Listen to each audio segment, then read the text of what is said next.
Hey all, Carpetbagger here, and it is a beautiful evening here in South Carolina, and I'm out front of the South Carolina State Capitol. A capital that is no stranger to controversy. And I've come here to talk about this man right here, Strom Thurmond, the man who South Carolina decided to build a giant statue to in front of their state capitol.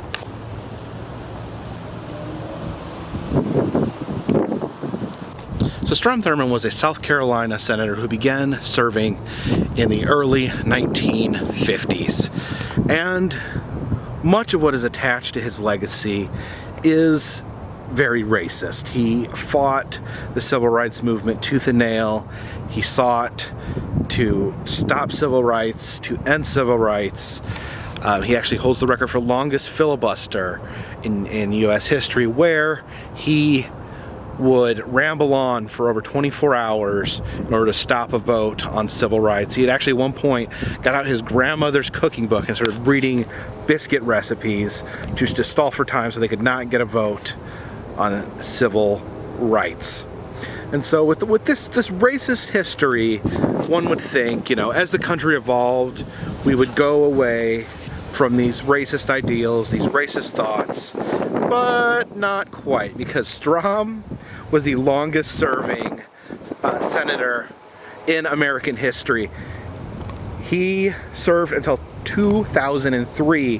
To put that into perspective, the senator he began serving in 1950, the early 1950s. The senator that preceded him, or succeeded him, the senator after him, was Lindsey Graham, who's still a senator. So there's only been 2 senators in his seat since 1950s. But I'm not here to just talk about what a horrible monster he was. You know, people can change, and he did, over the years, became less, in his public views, became less racist.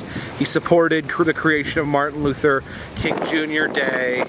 And when he died, it was actually Joe Biden that gave the speech at his funeral. And if you know current events, Joe Biden was the vice president for the first black president in American history.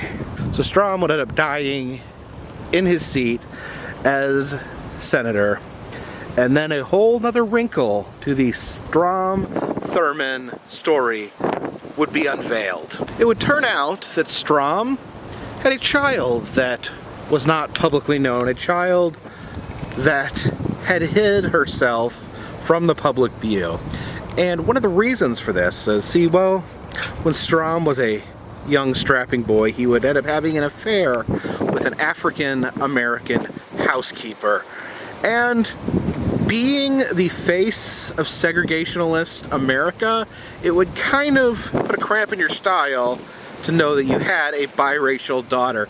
So Strom would take care of his biracial daughter over the course of his life, and make sure that she was taken care of. The odd thing was, you know, one would expect, you know, Strom, with his history of being racist, history of speaking out against mixing whites and blacks, he actually had a relationship with his daughter. His daughter was Essie May, and Strom would actually have political discussions with her. You know, he would actually ask what her opinion was, and so she said that she would try to talk to him about the racist stuff. You know, Dad, maybe ease up on this segregationist stuff. Maybe be less racist. And he'd be like, nah, I'm good. And Essie May would actually, after coming out publicly as Strom Thurmond's daughter, she would join the Daughters of Confederate Veterans and embrace her white Southern Confederate heritage. Interesting enough, so half black and half Confederate. And so while I'm here at this statue of Strom, this statue caused an interesting problem, because see, they had written right on the statue that he had 4 children. Let's take a look at this.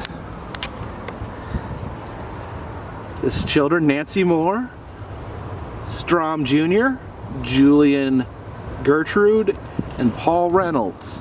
And they were to put the father of 4 children. As you can see, that has been altered. That has clearly been altered. You can see, kind of make out where it used to be 4, but you can see this is haphazardly scratched over. They filled it in and carved it out to 5, and they added Essie Mae's name right here on the monument.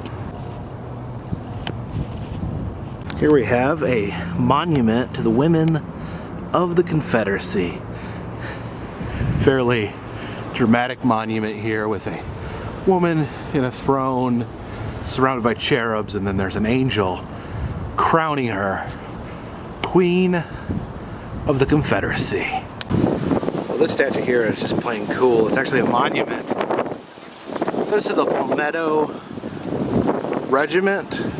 It's actually a colored statue of a palmetto tree. It looks just like a normal, real palmetto tree. That's really cool. And of course, what would a stop to the South Carolina State Building be without a visit to the statue of Benjamin Ryan Tillman? I have no idea who he is, sorry. So I didn't realize this when I first showed up, but apparently here at the other side of the Capitol building, they're having some sort of Hanukkah menorah lighting ceremony. Now this is not the only controversial structure. Of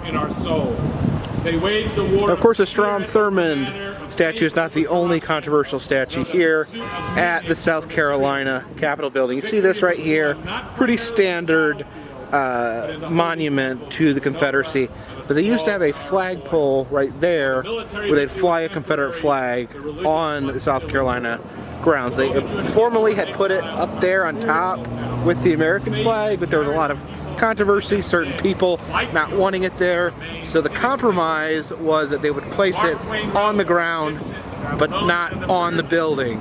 Of course, this changed a few years back when Dylan Roof, a white supremacist terrorist, shot up a black church in South Carolina, and the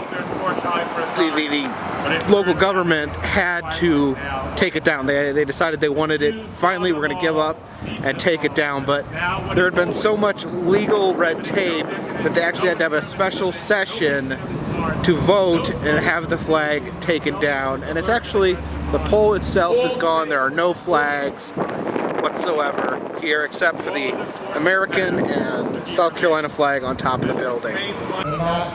Alright, there's actually one more interesting statue here. There's a statue of George Washington up in the front, and apparently when the Union troops came through, they damaged the statue. They destroyed George Washington's cane, and they actually left it damaged to show how evil the Union Army was.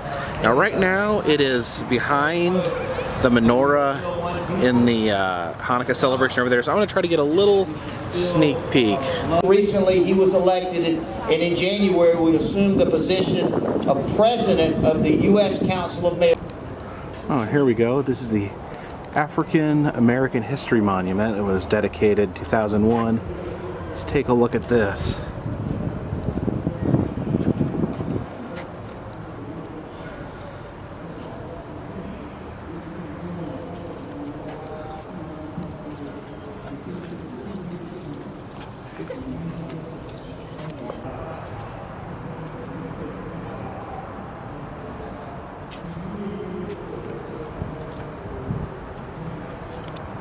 Alright, so I appreciate you guys joining me here. This is definitely an interesting little microcosm of the politics and racial history of the United States.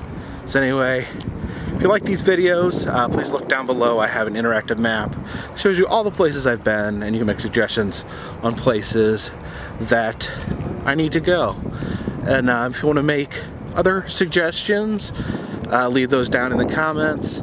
Also, if you want to support the channel, I have a Patreon where I send out postcards to anyone who donates $3 or more. I sell t-shirts down below, and also join me for live chats where I can accept donations via Super Chat. And for now, this one's in the bag.